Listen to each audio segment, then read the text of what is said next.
All right, clickbait title. Is this light the Aputure 300D Mark II killer? Take the thumbnail. There's nobody there, actually. But we do have the FalconEyes S30 here, which is $400 cheaper than the Aputure 300D Mark II, so let's get into it.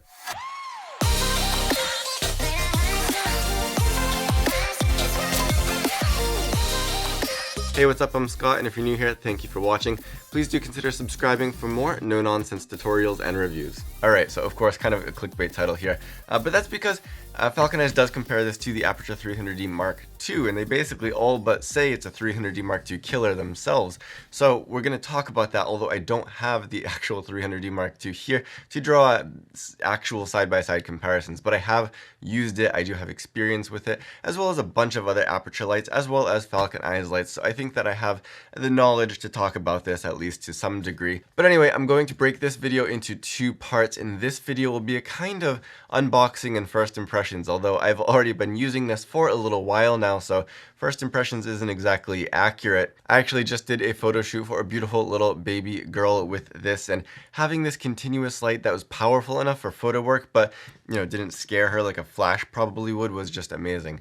But in any case, this quote-unquote unboxing, we're going to go through and show you what's included. We'll take a look at the parts, the design, the build quality, and we'll talk a little bit about my thoughts on each of those things. I'll also have a second video coming soon that will take a look more carefully at things like light spread, light output in terms of brightness and light quality. We'll see how the menus and controls actually work once you power the light up, fan noise, the mobile app, and so on. So for now, let's just see what we've got. And excuse my voice, allergies have been killing me. So this is the case here, and it's very similar to what I've seen for the Aputure lights, although I don't have a 300D Mark II here to show you side by side.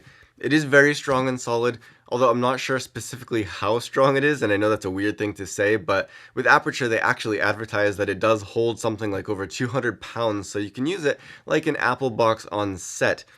I might be able to sit on this one, but I'm not really that heavy, and even then it doesn't feel like it's made to last that kind of use. I am really glad though to see just that the case is included at all. With some lights you don't get one and it drives me crazy, so the fact that this is also a pretty rugged and well-made case on top of that is just the cherry on top. Anyway, you've got these nice rubber feet on the bottom, you've got corner protection down here as well. You've got this adjustable and removable shoulder strap, which is honestly a better quality strap that I've seen on some camera bags. And of course, you've got these handles here to carry it by hand. There's a slot up here to slide in a business card or a name tag or something like that. And there's a single zipper to access the main compartment, but there are no external pockets. Excuse me as I talk over the bag here. But once you open it up, you can see there's plenty of organization inside. And this might not be exactly how it was originally laid out, but you'll get the idea. There's this zippered mesh pocket up top that covers the entire underside of the top flap, and there are these adjustable straps to stop the cover from flapping all the way down when you open it. But for now, let's get this out of the way. So again, the padding around the outside of the bag is extremely protective, and all of the divisions in here are completely removable and customizable, just like with a typical camera bag. And once we remove some of this stuff, you'll see that there are some custom pieces in here to fit things like the lever on the yoke for the light, for example, and all kinds of stuff like that. It is possibly a bit of a tight fit in here, especially for things like the reflector, but there's a lot of attention to detail, and this is one of the better cases that I've seen. Alright, so I'm going to move this out of the way for a second, so that way we can take these things out one by one and look at them without this awkward case here in the front of me. Anyway, taking a look at the light itself, you've got this round cap on the front, which is pretty unique, but I don't think it really matters. In any case, you've got a Bowens mount under there, and as far as I can tell, every modifier that I've tried has fit no problem. Elinchrom brand Bowens mount was a little tight, but it did fit and it did click into place. You've got a nice rubberized grip in the back on the center of the light, as well as this locking 8-pin connection for the power cable, and a little rubber cover to cover that up when it's not in use, but it doesn't stay on there all that well. Now, there are vents along the entire top and bottom of the light, and inside you can see that there are 2 fans. We'll take some samples of fan noise in the next video, but I will say that there is actually some manual control for the fans in the menu, including a setting to turn them completely off. Looking back in the front on top, you have this little red lever here to pull back and release the Bowens mount lock. It's really smooth and flat, and I don't like it. In all honesty, this is one of the worst lock releases that I've ever used, and one of my biggest complaints on the light. Anyway, in front, looking under that cap, you have the big LED chip under a glass cover that goes over the entire front of the light within that mount. And this mount comes out about 3 centimeters from the inside of the Bowens mount, if you're curious to check that it fits inside any modifiers that you might have. But I've checked it at least with the Fresnel 2X and the Spotlight mount from Aputure, and there are no issues with the fit on those. Now the yoke is nice and large, meaning that you can easily flip this upside down if you want to hang it instead of mount it on top of a light stand, and the lever mechanism is really smooth yet solid, and it holds it in place with no problem, even with heavier modifiers hanging on the front of it. Again, at least within the different mounts, modifiers that I've tried. The mount on the bottom here does also have this hole on the side, so if you want to mount this, I guess you could say sideways on a light stand for whatever reason, you could do that. And also it does fit around this yoke with a kind of groove, so that way even if this screw comes a little bit loose for whatever reason, this shouldn't spin loose on you at all. So it's very secure on there. The bottom line is that everything here feels very nice quality, except for maybe that Bowens mount lock, which is my main complaint. So this is the reflector, and it's called a hyper reflector, and it's designed specifically for this light, so that way it really gives a lot of extra punch, really magnifying the output. And again, in the second video, we'll take a look at the light spread, which can definitely play a role in the effective brightness, and we'll at least compare it to the 120D Mark II, which is the closest light that I have. With and without the reflector inside of a softbox and things like that. So you can really have a feel for what the light output looks like in some different situations and how much of a punch it really packs, practically speaking. But for now, let's move on. So these are the cables, excuse the mess, but the cables are decently long, and the cable from the control box to the wall is a little bit longer than from the light to the control box, but they are both pretty long, and I'll put the exact lengths up on screen, but I really do appreciate having nice long cables. So next up is the control box, big and solid. It's shaped, as you can see, so that way it can sit on the floor by itself, but it can also mount onto this V-mount clamp that's included. This one right here, so that way you can just clamp this onto a light stand, for example, and then you can just snap it right on there, just like a V-mount battery works, and it's right on the stand, nice and solid for you.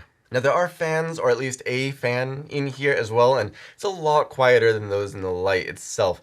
I really can't imagine it ever being a problem. It's basically silent, which is good because it does not turn off even if you do turn off the two fans in the light.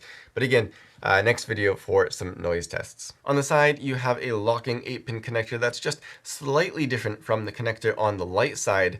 These are a bit tight, and honestly, they're not my favorite connectors that I've used on any light, but it's kind of a small detail to be complaining about, I guess. Under that, you have some 3-pin connectors for DMX in and out, as well as the Nutric rotating locking style connection for the cable that goes to the wall. And this is a much easier, smoother cable to lock in there.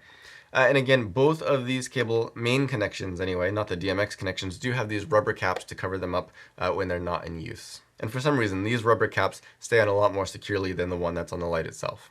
Now looking on the other side, we have that V-mount connection for that light stand mount that we talked about, as well as this paracord style handle on here, which is really nice and solid and rugged for when you need to pick this up and move it around, even if you got some heavy batteries on there.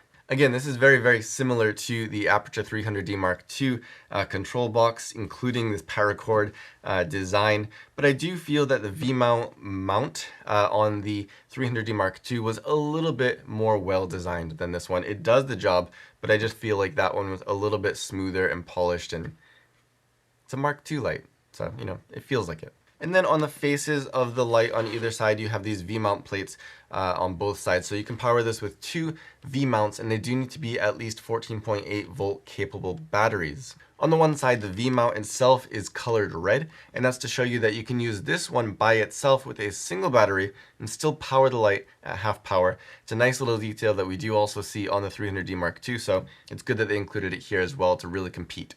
Finally, up top, we have the display screen. We have 4 buttons as well as a dial, which is also clickable.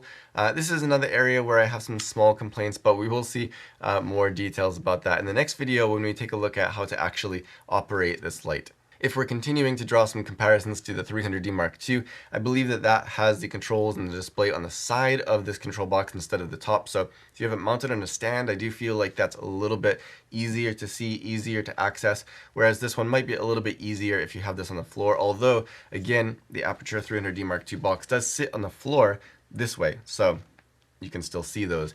So it's just a different design, and I guess, again, with that Mark II design, the Aputure 300D Mark II does do it a little bit better because it gives you the most access, the most visible position, whether it's on a light stand or if it's on the floor, whereas this one is made in a way that makes it the most useful when it's going to be on the floor, but small details. And finally, just to take one more quick look inside the bag here, you can see you've got the cutout pieces here and here for different parts to fit in there nice and securely without jiggling around when you throw this into your car. Overall, a very well built light that feels professional aside from some small details like the Bowens mount lock release and some small quirks with the controls that we'll see in the next video. Other things that I think are more just a benefit of the Mark II design that the 300D Mark II has, but they're more design than function. I could also complain about the carry case not being quite as strong as the Aputure, but it is way more than strong enough to be protective for the light itself. It's just not going to double as an Apple box on set. And my final complaint, and I think one of the final things that make the difference between these two lights, is that you may have noticed there's no physical remote control like you do get with the Aputure lights. And I do like to be able to just come into the studio and turn on the lights with the remote at the door, but with this I have to go over to the actual control box and turn it on. And something I haven't mentioned yet that I will talk about in the second part of the video is that even when you power this off with the power button on the control box, you can still hear the fan in there, which means that it is still drawing a low amount of power, which I tested with a V-mount battery, and my battery had died within a day or two just because of that small amount of draw that it continues to have, even with the light powered off, but with the battery still attached. So if you have this plugged into the wall, it's going to be continuously going with that fan in the control box. That's something I think they really need to address, hopefully in, I don't know, firmware or something, because if you do have it plugged in a studio in a permanent or a semi-permanent setting, then you're going to need to unplug the actual cable every time to avoid that from slowly draining power. In all honesty, with all of the other small dumb complaints that I've had, that might be the one that would be make or break for me. So luckily, I think it is something they could easily address with a firmware update just to make sure that the power button completely cuts power off instead of leaving that fan running. But it is something that they definitely need to do, in my opinion. But anyway, just to kind of wrap this up with a little bookend to that bit of negativity that we just had there with the power issue, this is overall a very, again, professionally designed light. It's a very polished, professional feeling light, and the complaints that I have, for the most part, are very small in the grand scheme of things. It's a very great light for a very good price. But for now, if you do have any questions or comments, let me know down below and I'll do my best to get back to you. Otherwise, if you like this video or found it helpful, be sure to give it a thumbs up, subscribe if you haven't already, and all that other good stuff. I'll see you next time.